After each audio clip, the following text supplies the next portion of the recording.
मुंबई महानगरपालिका निवडणुकीसाठी भाजपचा मराठी मतांवरती डोळा असल्याचं कळतंय।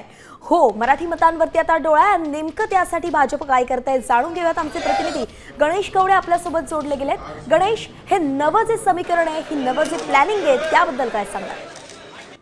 वैष्णवी, नक्कीच जर बघितलं असेल तर गणपतीसाठी भाजपच्या वतीने विशेष 2 गाड्या तर 500 पेक्षा जास्त बसेस आहेत त्या कोकणवासियांसाठी सोडलेल्या पाहायला मिळतात। त्यामुळे एक मराठी मतदार आपल्याकडे कशा पद्धतीने वळवता येईल यासाठी भाजपकडून प्रयत्न केले जातात। कारण की मुंबई महानगरपालिकेत बघितलं झालं तर दोन्ही ठाकरे एकत्रित येतील असे सध्या चित्र आहे ते पाहायला मिळतं आणि त्याच पार्श्वभूमीवर तो मराठी पट्टा आपल्याकडे कशा पद्धतीने वळवता यासाठी विशेष प्रयत्न आहेत ते केले जातात। त्यासाठी नितेश राणे यांच्या वतीने 2 कोकणवासियांसाठी हा ट्रेन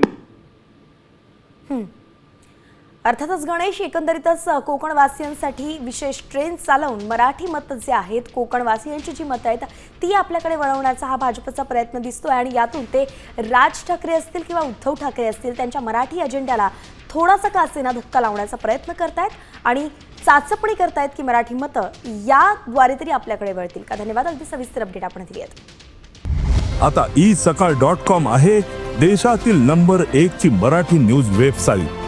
प्रत्येक अपडेटसाठी isakal.com ला नक्की भेट द्या।